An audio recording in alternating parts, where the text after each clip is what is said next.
que tu dois savoir pour sortir définitivement des relations toxiques et de dépendance émotionnelle.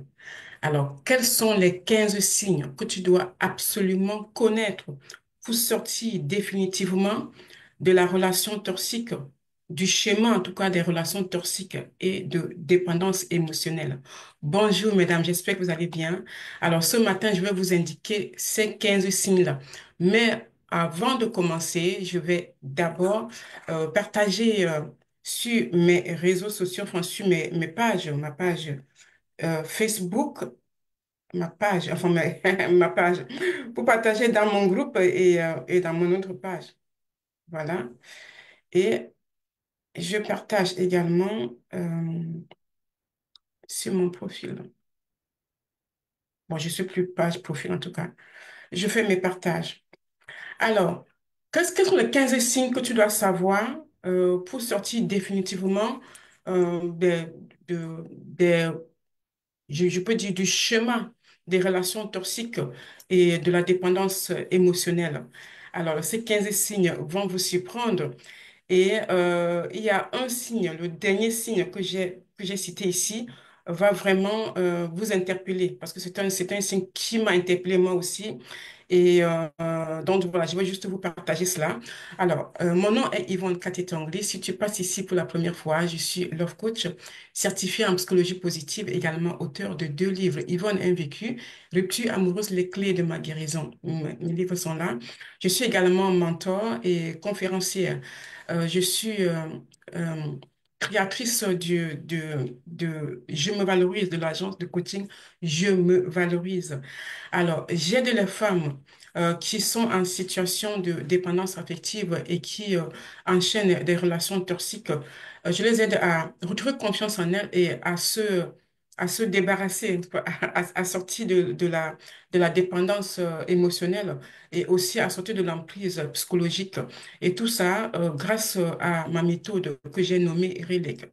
RELEC, ça veut dire quoi? Ça veut dire R comme résilience. Une femme qui ne sait pas avancer avec la résilience aura du mal. I comme intuition. L'intuition pour moi, c'est le guide suprême. Euh, L comme le lâcher prise et pardonner. Alors, si tu ne sais pas lâcher prise, tu auras également du mal à avancer dans ta vie sentimentale, quel que soit le domaine de ta vie. Alors, E comme être dans la gratitude.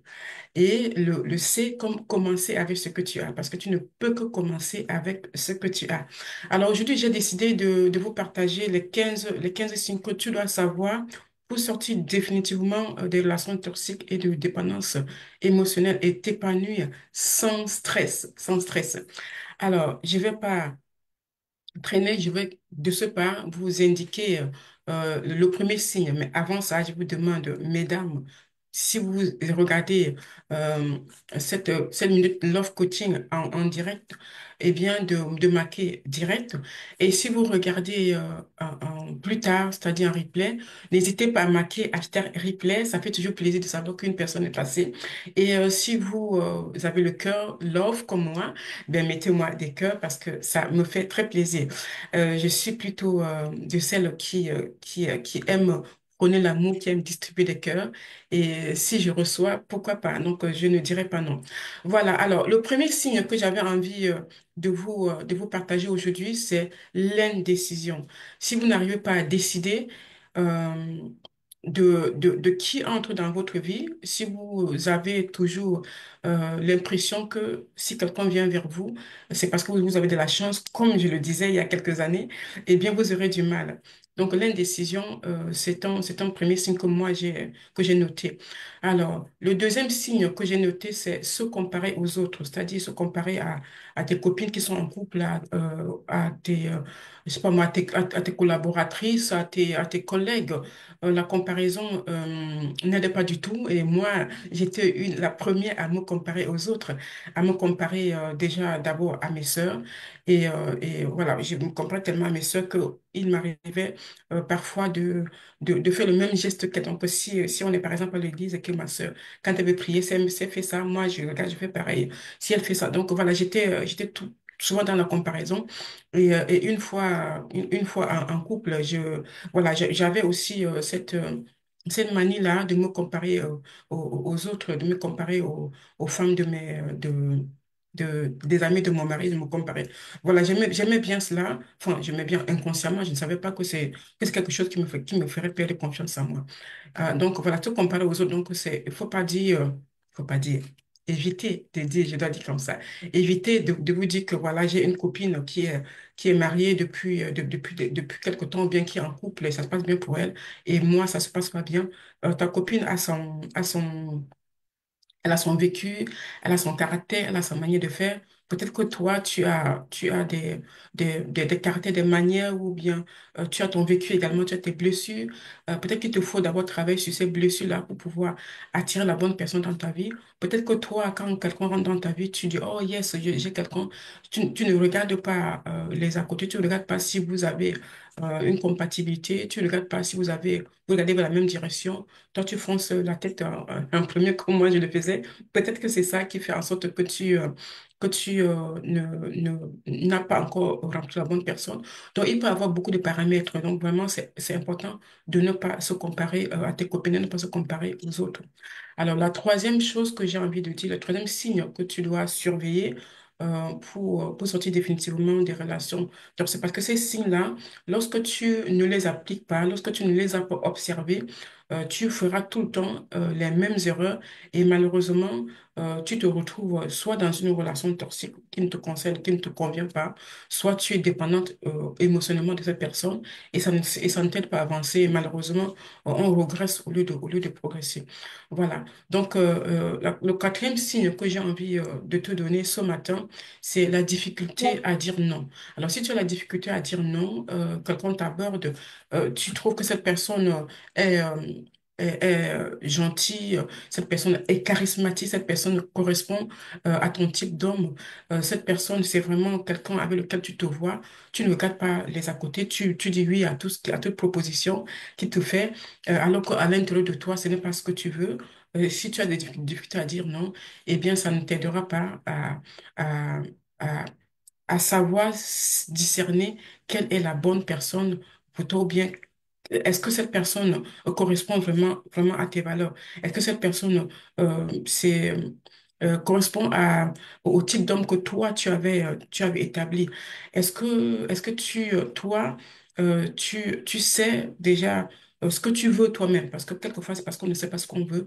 Donc, on a des difficultés à dire non. Quand je dis qu'on ne sait pas c'est que quelqu'un t'aborde et toi, tu vois tout de suite que bon, voilà, je vais me mettre en couple. Et du coup, tu te plies à tout ce qu'il te demande de faire, même si parfois ça ne correspond pas à ce que toi-même, ça ne correspond pas à tes valeurs, ça ne correspond pas à comment dire ça, au projet que tu avais dans ta tête par rapport à une relation possible. Donc, il faut apprendre à dire non. Euh, le numéro 5, le cinquième signe que j'ai souligné ici là, c'est de savoir gérer les critiques. Alors, si tu as du mal à gérer les critiques, ça va être aussi compliqué pour toi. Comme moi, il y a quelques années, j'avais du mal à gérer les critiques. Il nous arrive parfois de faire des rencontres et ce sont des petites phrases, des petits mots que cette personne va nous dire. Peut-être parce que cette personne a l'habitude d'utiliser ces mots-là et que nous ne savons pas gérer cela. Nous ne savons pas mettre un stop tout de suite dès les premiers signes, dès les premières phrases, dès les premières critiques. On ne sait pas gérer cela. Soit on se met trop en colère, soit on est passive. Et ça aussi, ça ne va pas t'aider si tu es passive ou bien si tu te mets rapidement en colère. Parce que tu peux te mettre rapidement en colère et la personne peut-être va fait semblant de se détourner de toi et toi tu vas courir encore tout de suite. Voilà, non, c'est pas ce que je voulais dire et pour essayer de rabibocher la chose alors que ton comment je peux dire là, alors que l'action que tu as menée au départ était bien pour toi. Donc, il faut apprendre à gérer les critiques également et savoir mettre un stop. Je sais pas si ça c'est clair. Je sais pas en tout cas. Euh, le sixième signe que j'ai envie de partager avec toi aussi, avec vous, avec toi qui me regarde aujourd'hui, eh bien, c'est accepter les compliments. Oh là là, accepter les compliments, c'était pas facile pour moi. Et au début, quand quelqu'un me disait, ah ben, ta robe est jolie, ah, je me sentais obligée. de lui expliquer, de lui donner les détails sur ma robe, comment j'ai eu ma robe, quand est-ce que je l'ai eue, pourquoi, etc. Donc, je ne savais pas dire oui, merci. Ça, c'était compliqué pour moi. Et non, mais j'ai appris à accepter les compliments, à dire tout simplement, ah, c'est merci. Voilà, tout simplement merci. Donc, ça rentrait dans l'historique de ta robe. Je l'ai acheté ici, je l'ai acheté là. Non, on me l'a donné ou quoi que ce soit. Non, tu n'as pas besoin de ça. Tu acceptes tout simplement les compliments. Le numéro 7 que j'ai envie de te donner ici, là, c'est vouloir être tout le temps rassuré.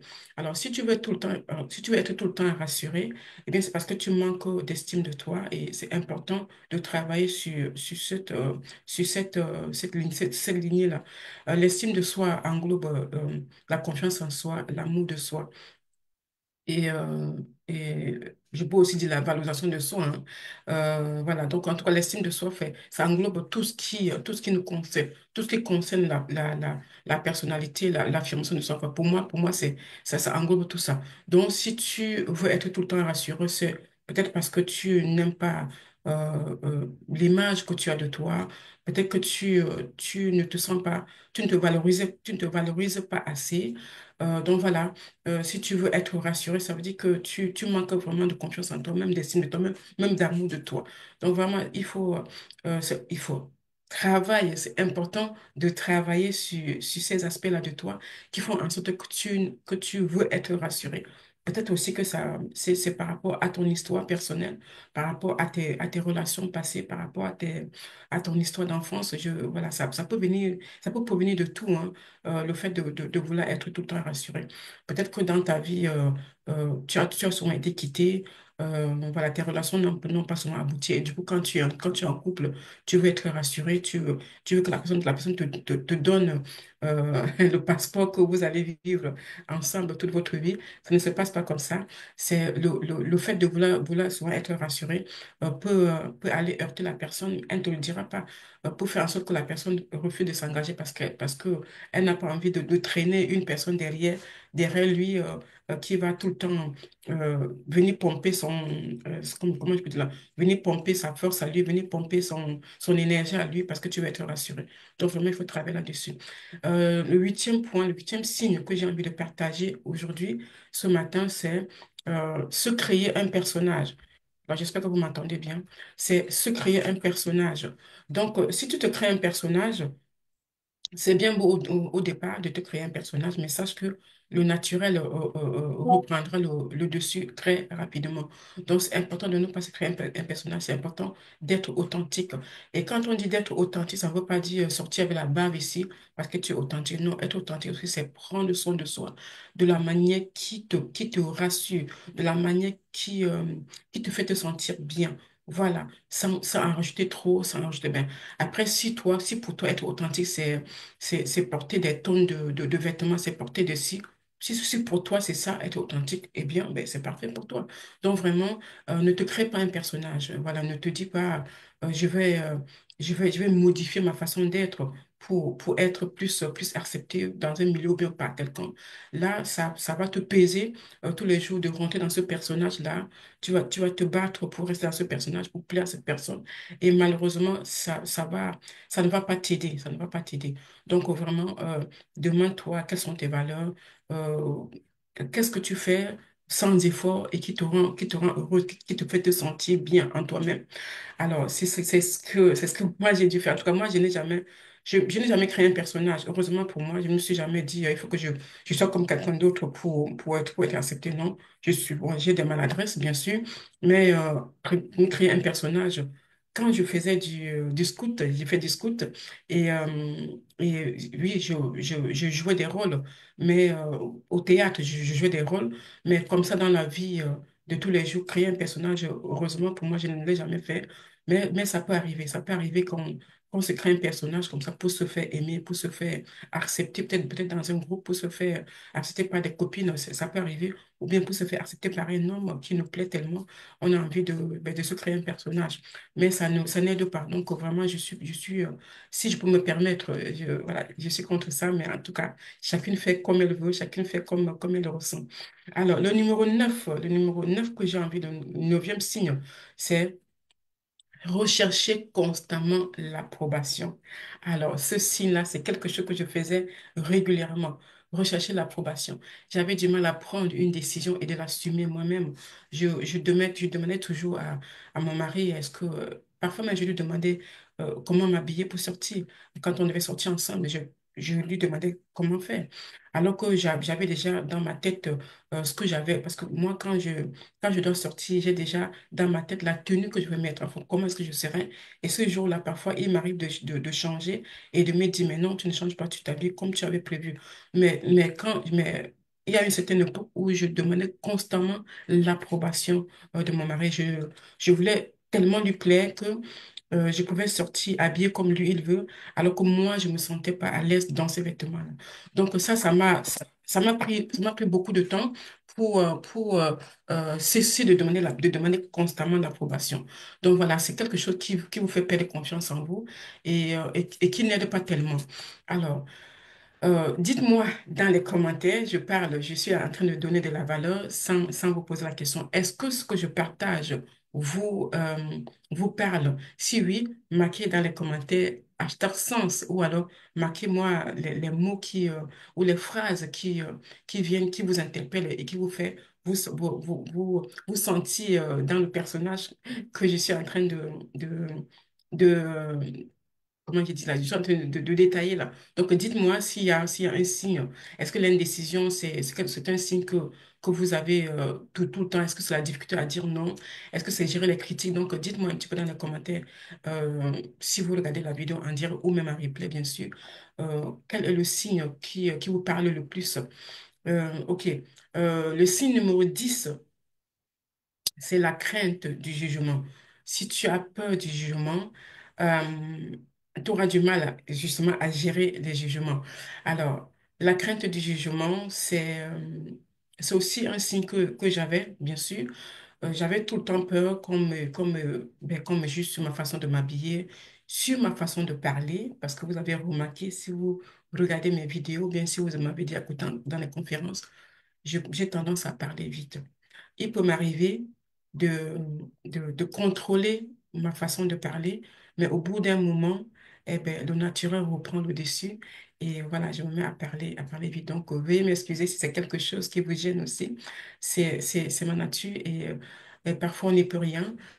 Mais voilà, je continue à travailler là-dessus pour gérer mes intonations, voilà, pour pouvoir pour ne pas qu'on me fasse répéter, parce qu'il arrive qu'on me fasse répéter. Mais voilà, c'est comme ça que le bon Dieu m'a créé. Je pense qu'il avait vu que ça irait également à Yvonne, donc il m'a créé ainsi. Donc voilà, la crainte du jugement, c'est quelque chose, là, c'est aussi un signe qui m'avait beaucoup affectée. Donc, du coup, j'avais parfois du mal à prendre la parole en public. J'avais du mal parfois déjà à faire des vidéos. Déjà, c'était difficile. Au début, voilà, c'est un combat. Donc, j'ai dû travailler et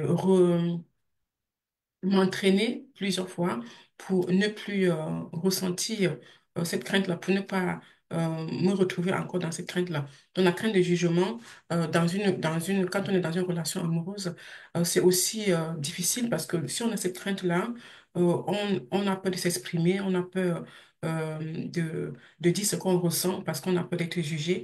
Et c'est mauvais pour nous. Pourquoi? Parce que quand on est dans cette crainte-là, on ne s'exprime pas clairement et malheureusement, la personne qui est en face de nous ne peut pas savoir ce qu'il nous faut et va continuer à agir de la façon dont il agit, pas parfois parce qu'il veut bien, mais parce que pour lui, ça nous convient. Donc, c'est important de ne pas, enfin, de travailler sur cette crainte du jugement-là. Il y a aussi l'autre signe, c'est le 11e signe, c'est l'isolement social. Alors, si tu t'isoles souvent, si tu es du genre à travailler en semaine et le week-end être tout le temps chez toi, ne pas sortir, ne pas aller vers les gens, même quand tu es dehors, tu as du mal à dire tout simplement bonjour à quelqu'un que tu croises dans la rue. Ça aussi, ça fait en sorte que tu perds confiance en toi. Quand tu as du mal à même simplement à accepter le compliment qu'on te fait, ben voilà, ça te met déjà à l'écart. Donc, l'isolement social n'est pas bien. Donc, vraiment, fais un effort. Si tu es dans ce schéma-là, l'isolement social te parle beaucoup. Apprends petit à petit, déjà à sortir de chez toi, tout simplement, aller te promener, à dire bonjour à quelqu'un que tu crois dans la rue, et à recevoir aussi les bonjours, à accepter le compliment, à tout simplement demander même parfois ton chemin, tu vois, le fait de demander ton chemin, ça crée du lien social et pour finir petit à petit, mis bout à bout, tu arrives à ne plus t'isoler. Donc, c'est vraiment important. Alors, le numéro 12 ici, là, c'est l'auto-sabotage. L'auto-sabotage. Qui n'a pas pratiqué l'auto-sabotage au moins une fois dans sa vie? Moi, j'étais la reine de l'auto-sabotage. C'est-à-dire, quand j'étais dans mon mariage encore et que mon mari me reprocherait, par exemple, une attitude, voilà, je m'auto-sabotais, je me critiquais, voilà, je me détestais même. Voilà, je me détestais. Et tout ça, ça crée un manque de confiance en soi. Et du coup, quand on est dans une relation, euh, si on s'auto-sabote tout le temps, on ne voit pas ce qu'on peut apporter à l'autre dans le couple. Et malheureusement, ça nous fait perdre confiance en nous et ça fait en sorte on se sente ici et on place l'autre au-dessus de nous. Donc vraiment, l'auto-sabotage, c'est aussi un point sur lequel il faut travailler. Et si tous ces signes-là vous parlent et que vous avez déjà essayé de travailler dessus, vous n'avez pas réussi, n'hésitez pas à me contacter parce que je fais des accompagnements personnalisés justement pour aider des femmes à reprendre leur puissance féminine. J'aide les femmes à devenir des femmes fabuleuses. Alors, c'est quoi une femme fabuleuse? Une femme fabuleuse, c'est une femme qui ne connaît pas ces signes-là. Une femme fabuleuse, c'est une femme qui ne se compare pas aux autres, qui ne s'excuse pas de tout, qui n'a pas de difficulté à dire non, qui sait gérer ses critiques. Une femme fabuleuse, c'est une femme qui est bienveillante, une femme qui est sensible, bien sûr, qui est empathique, une femme qui est respectueuse, mais qui ne se laisse pas marcher dessus. Une femme qui n'est pas dans l'isolement social, qui n'est pas dans l'auto-sabotage, une femme qui n'a pas de la crainte du jugement. C'est une femme qui s'assume, une femme qui sait ce qu'elle veut et qui sait ce qu'elle ne veut pas. Une femme une femme charismatique, une femme qui, quand elle rentre quelque part, voilà, tout le monde dit waouh, c'est elle, ainsi de suite. Une femme qui sait se taire quand il le faut, une femme qui sait parler quand il le faut. Donc vraiment, si vous observez ces 15 signes-là qui font en sorte que vous vous trouvez dans des relations toxiques ou bien dans des relations de dépendance émotionnelle, je suis là pour vous accompagner. N'hésitez pas à me contacter. Alors, je ne sais pas s'il y a des personnes en ligne parce que là, je vais aussi faire des coachings en direct. C'est pour ça que j'ai appelé ces moments love coaching. Donc, si vous voulez être coaché en direct, n'hésitez pas à m'envoyer un message.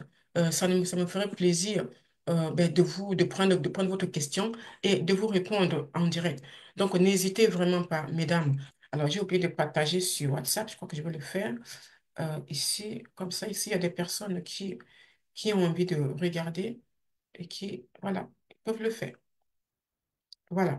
Donc, ouais, comme je vous disais là, n'hésitez pas à me marquer des hashtags replay ou direct ou de me dire quelle est l'approche, quel est le signe qui vous parle le plus, quel est le signe avec lequel vous avez le plus de mal à vous en sortir. Quel est le signe? Est-ce que c'est le signe? Est-ce que l'indécision? Est-ce que c'est se comparer aux autres? Est-ce que c'est s'excuser de tout? Est-ce que c'est la difficulté à dire non? Est-ce que c'est gérer les critiques? Vous n'arrivez pas. Alors, j'ai parlé de l'auto-sabotage qui était le signe numéro 12. Le signe numéro 13. Bonjour à vous qui êtes en ligne. Bienvenue à vous. Marquez-moi un petit mot que je sache qui est en direct avec moi. Ça fait toujours plaisir de savoir qu'il y a quelqu'un qui regarde, qui écoute. Alors, le signe numéro 12, c'était l'auto-sabotage. J'en ai parlé. Alors, le signe numéro 13, c'est la réticence face au défi. La réticence face au défi. Et ici, dans le cadre des relations amoureuses, le défi pour vous, c'est peut-être déjà de dresser quel est votre type d'homme. Parce que quand on parle de relations amoureuses, tant que vous avez enchaîné des relations toxiques, tant que vous êtes souvent dans des relations de dépendance émotionnelle et que pour vous, ça ne change pas, il y a deux choses que vous devez faire, les filles. Comme moi, j'ai fait, hein, ça, c'est, je prends toujours l'exemple sur moi. Il y a deux choses que vous devez faire. La première chose, c'est déjà de dresser le profil de votre type d'homme, de votre type d'homme. Et quand vous voulez exiger d'un homme de faire, de vous aider comme ci ou comme ça, soyez prête à faire la même chose pour cet homme-là.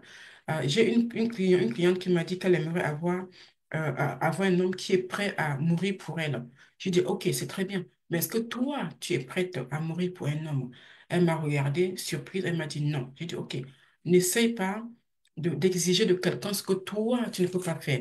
Et parfois, c'est ça qui nous fait nous sentir petites devant quelqu'un qui nous parle même déjà et qui nous plaît peut-être physiquement ou bien que ces mots nous touchent. On commence déjà à placer ces personnes-là à nous dire ben, il serait prêt à faire ci pour moi, il serait prêt à faire ça pour moi. Oui, c'est bien beau. Mais est-ce que toi, tu es prêt à faire la même chose pour cette personne? Sinon, eh bien, revois un petit peu tes exigences. Donc, il y a ça, ton profil d'homme que tu dois établir pour ne pas... Pourquoi je dis profil d'homme? Parce que moi, j'ai fait cette erreur-là par le passé. J'avais le profil d'homme, mon profil d'homme idéal. Et dans quand il y a des profils, il y a beaucoup de paramètres qu'il faut prendre en compte. Par exemple, le lieu géographique. Moi, dans ma tête, je ne voulais pas euh, quelqu'un, sortir avec quelqu'un ou bien me mettre en couple avec quelqu'un qui habitait à des centaines de kilomètres de moi parce que je voulais vraiment préserver ma petite zone de confort, n'est-ce pas? Mais j'ai rencontré quelqu'un sur un site de rencontre. C'est pour ça que j'ai fait la masterclass sur les sites de rencontre. Donc, si vous avez peur, vous pouvez regarder ma masterclass et vraiment, et après ma masterclass, après le bilan amoureux que j'offre dans la masterclass, voilà, je vous offre un appel de clarté pour vous aider encore plus, pour vous donner encore plus de clarté. Alors, donc, cette personne vivait à 800 kilomètres de moi, donc dans ma tête, je ne voulais pas quelqu'un de plus de 150 kilomètres. Et comme cet homme me plaisait et comme on avait des atomes crochus, j'ai entamé la relation avec cette personne. Et malheureusement, ce qui n'allait pas, c'est encore ça qui nous a séparés. Donc, c'est vraiment cette distance-là, au bout de quelques mois, cette distance-là nous a séparés parce que voilà, je n'avais pas respecté la consigne, ma consigne. Donc, ça dit, quel type d'homme est-ce que tu veux? Donc, voilà, dans le type d'homme, est-ce que tu veux un homme fumeur? Est-ce que tu veux un homme de quoi physiquement il est comment, ainsi de suite? Parce que ne vous y trompez pas, les filles, il y a des femmes qui vont dire, ou bien des hommes qui vont dire, donc tu regardes le physique, tout le monde regarde le physique. Si un homme ne viendra pas vers toi, si physiquement tu ne le plais pas déjà, il ne viendra pas te parler. Donc, c'est important. Donc, ne négligez pas ça, hein. Il y a tellement de... On le fait dans la masterclass. J'avais laissé la liste avec les femmes, on a travaillé là-dessus. Donc, si tu veux le replay de la masterclass, n'hésite pas, tu pourras le prendre, mais ce n'est pas offert, bien sûr. Donc, la réticence face au défi, donc c'est ça. Faut pas être réticente face au défi. Le défi, ça peut être tout simplement de pouvoir te montrer tel que tu es. On est tellement nombreuses à je sais pas moi, comment dire ça? À laisser nos valeurs de côté lorsqu'on rencontre quelqu'un et qu'on a déjà des sentiments pour la personne, on n'ose pas euh, nous montrer tel que nous sommes par peur de perdre cette personne, par peur que cette personne ne nous écrive plus, ne nous contacte plus, ne réponde pas à nos messages. Ça, ce sont les défis qu'on doit relever. Donc vraiment, il ne faut pas être réticent par rapport à ça. Ici, je parle de love coaching, ici, je parle d'amour, je parle de cœur. Donc, je ne peux que prendre des exemples plus dans ce domaine-là. Il y a le quatorzième signe, c'est de négliger son bien-être physique. Si tu négliges ton bien-être physique, ça ne va pas le faire. Donc, c'est vraiment important de prendre soin de soi physiquement. Bien sûr qu'il faut prendre soin de soi intérieurement. On commence par l'intérieur pour pouvoir rayonner de l'extérieur. Oui, mais même si on souffre d'une rupture amoureuse ou c'est pas moi, on est dans une relation toxique, euh, se négliger physiquement fera en sorte qu'on perde encore plus confiance en nous. Pourquoi? Parce que juste en passant devant un miroir, l'image qu'on verra de nous ne nous plaira pas et ça ne va pas nous aider euh, à, à consolider la confiance qu'on a en nous. Donc, c'est important de ne pas se négliger physiquement. Et quand je dis de ne pas se négliger physiquement, je ne dis pas d'aller mettre des tonnes de choses sur nous pour paraître quelqu'un d'autre. Non, il faut rester soi-même. C'est-à-dire, est-ce qu'on aime, par exemple, se maquiller? Oui, alors il faut le faire.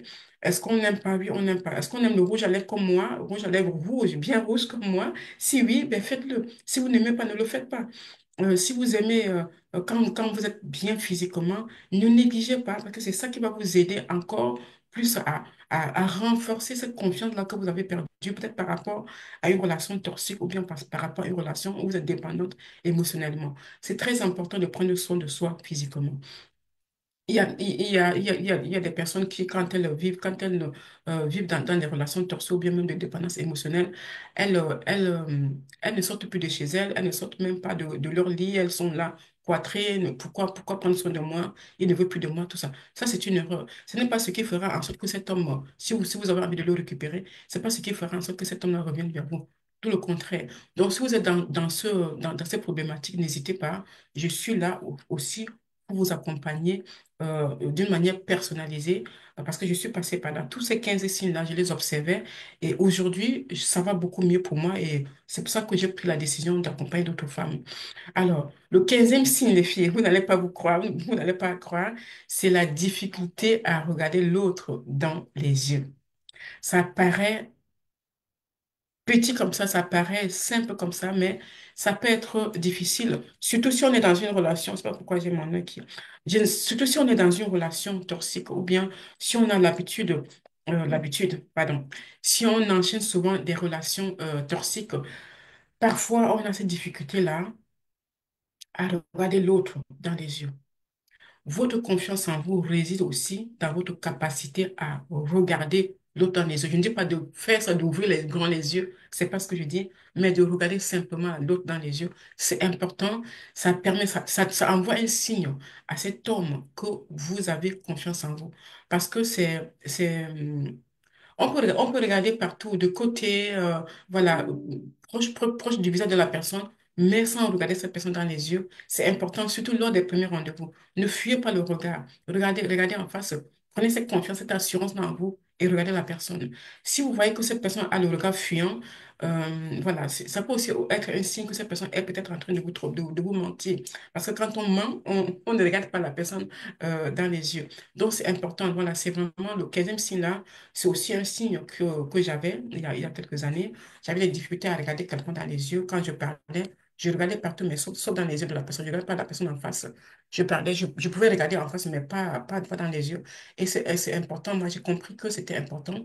Une personne qui te parle de temps en temps, regarde-la dans les yeux. Ça te permet aussi non seulement de t'affirmer, mais de voir si cette personne est en train de te mentir ou pas. Si cette personne fuit du regard, ne te regarde pas vraiment dans les yeux, eh bien, ça peut être signe de quelque chose. D'ailleurs, c'est un signe aussi quand on est marié et que notre mari nous trompe comme moi, c'est comme c'était le cas pour moi, et que j'avais constaté qu'il me trompait. Et j'avais vu par ces signes-là qu'il ne me regardait plus dans les yeux. C'est quelqu'un qui me regardait tout le temps dans les yeux quand il me parlait.